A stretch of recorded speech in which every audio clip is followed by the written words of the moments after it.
Hello everyone, कैसे हैं आप लोग। तो पिछले वीडियो में आपने देखा कि अयोध्या में भगवान श्री राम के जन्म स्थान पर बने हुए मंदिर में जो धर्म ध्वजा स्थापित की गई, उसमें कोविदार का वृक्ष अंकित किया गया। तो इस बारे में मैंने एक वीडियो पिछली बार बनाया था और कोविदार वृक्ष के बारे में बताया था। तो कुछ कमेंट्स आए कि सर, अयोध्या कांड में कहाँ इसके बारे में दिया हुआ है, या इस प्रकार की बातें हम लोग कहाँ से जानकारी हमें मिल गई और हमने एक नया स्टोरी बना दिया। कुछ लोगों ने फ़ोन करके पूछा कि इस पर और क्लैरिटी हो जाए, तो मुझे लगा कि 2-3 मिनट अगर बात कर ली जाए तो शायद कुछ डाउट्स क्लियर हो जाएं सभी को। तो देखिए, वाल्मीकि रामायण में बाल कांड सबसे पहले है। बाल कांड के बाद आता है अयोध्या कांड। तो वाल्मीकि रामायण में जब ये हम शब्द यूज कर रहे हैं कांड, तो इसका मतलब है कि बड़े चैप्टर्स। अब इन बड़े चैप्टर्स को कुछ छोटे छोटे चैप्टर्स में डिवाइड किया गया है। जैसे अयोध्या कांड में 119 सर्ग हैं। सर्ग माने छोटे छोटे चैप्टर्स हैं। फिर हर एक सर्ग में श्लोक्स हैं। तो पहले रामायण को कुछ कांड में विभाजित किया गया है, फिर सर्ग में किया गया है, उसके बाद श्लोक्स में सारी स्टोरी समझाई गई है। तो अयोध्या कांड को जब हम पढ़ते हैं तो उसका जो 84th चैप्टर है, वहां पर निषाद राज जी पहली बार कोविदार वृक्ष के बारे में बताते हैं कि देखिए, ये अयोध्या का ध्वज है। और हम कैसे पहचान रहे हैं? हम ऐसे पहचान रहे हैं कि इसके जो धर्म ध्वजा है, जो इसके रथ पर ध्वजा लगी हुई है, उसमें कोविदार का वृक्ष। ये बात निषाद राज जी यहां कह रहे हैं, यथा तू खलु दुर्बुद्धिर भरत स स्वयमागत स एष ही महाकाय कोविदार ध्वजो रथे। शब्द पर ध्यान दीजिएगा, कोविदार ध्वजो रथे। कहां है? अयोध्या कांड माने चैप्टर 2 है, बड़ा चैप्टर। उसका 84th सब चैप्टर की तरह ले लीजिए, छोटे चैप्टर्स हैं।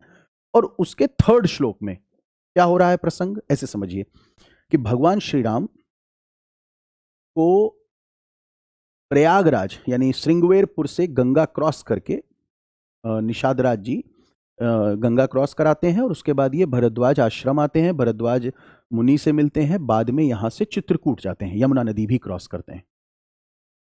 अब ये तो चले गए।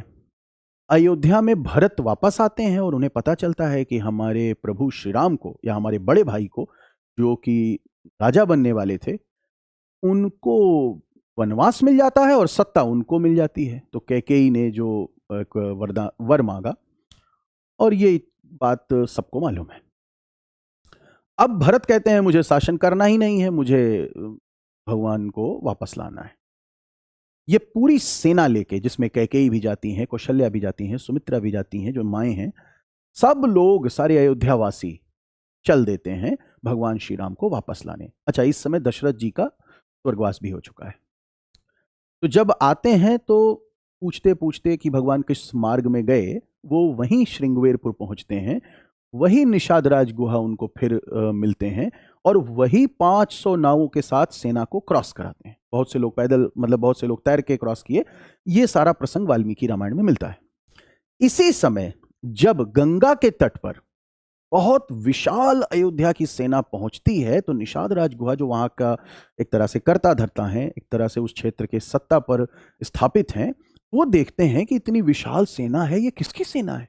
तो यही कोविदार का जब ध्वज देखते हैं रथ पर, तो पहचान जाते हैं कि यह अयोध्या की सेना। उन्हें यह बात की शंका होती है कि भरत का कहीं कोई इंटेंशन गलत तो नहीं है।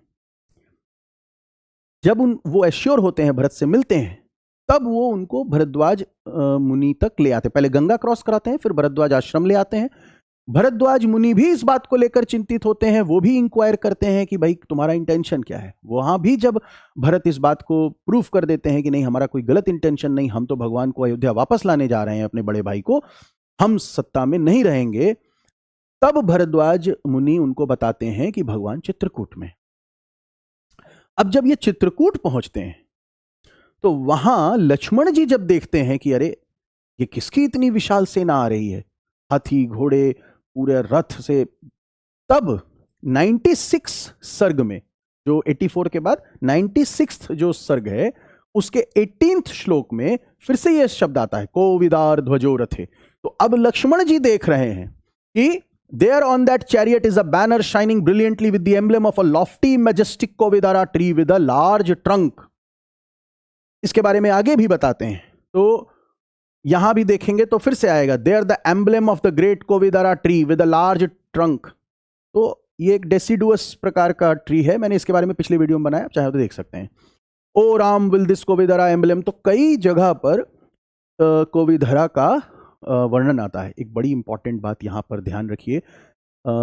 एक आजकल ये एक बात कही जाती है कि अगर हम अपने इन ग्रंथों को पढ़ते हैं, वाल्मीकि रामायण हो गया या भगवत गीता हो गया, तो कभी कभी ऐसा कुछ सुनने को मिलता है जैसे कि इनका अध्ययन हमें साइंटिफिक टेम्परामेंट से दूर कर रहा है. जबकि वास्तविकता ये है कि आज की जीवन शैली जिस प्रकार की कॉम्पिटिटिव हो गई है, जिस प्रकार का भागम भाग है, इनमें इन ग्रंथों को पढ़कर आपको थोड़ी शांति मिलेगी और आपका साइंटिफिक टेम्परामेंट कहीं से भी कम नहीं होगा. आप समझो कि आज जहां एक एक बीघे खेत के लिए, बीघे तो छोड़िए, थोड़ी छोटी जमीन के लिए दो भाई आपस में लड़ रहे हैं, झगड़ रहे हैं, वहां यह भी दौर है कि एक भाई ने अपने छोटे भाई के लिए 14 वर्ष का वनवास एक्सेप्ट कर लिया, पिता से एक शब्द भी क्वेश्चन नहीं किया, और वो चला गया, राजपाट सब सौंप कर चला गया. और दूसरा भाई जिसे ये सत्ता मिल गई है, बिना किसी संघर्ष के मिल गई है, वो आराम से इतने बड़े साम्राज्य पर शासन कर सकते हैं, वो भगवान को या अपने बड़े भाई को लेने जा रहे हैं. तो कंपटीशन हो रहा है त्याग का. कंपटीशन आज होता है एक्वायर करने का आपस में. तो इनसे हमें सीखने को मिलता है, मन को शांति मिलती है, जो आप जीवन शैली है उसको और हम बेहतर बना सकते हैं. बड़े ही पीसफुल तरीके से आप अपनी लाइफ जी सकते हैं और इस बात को रियलाइज कर सकते हैं कि त्याग ही है जो आपको बड़ा बनाएगा. भगवान श्री राम अगर अयोध्या में शासन कर रहे होते तो राजा राम होते, लेकिन जिस तरह से भारत के रोम रोम में भगवान श्री राम बसे हुए हैं, उनकी त्याग की भावना से बसे, जो उन्होंने त्याग दिया, वहां से वो मर्यादा पुरुषोत्तम भगवान श्री राम बनते हैं. तो आई होप कुछ काम की जानकारी होगी और ये क्लैरिटी भी मिली होगी कि आखिर में जो मंदिर ट्रस्ट है जिसने ये निर्णय लिया कि कोविधरा वृक्ष को क्यों वहां अंकित करना चाहिए, उसका सोर्स क्या है. तो वाल्मीकि रामायण में, अयोध्या कांड में कई जगह पर इसका वर्णन है. Thank you so much.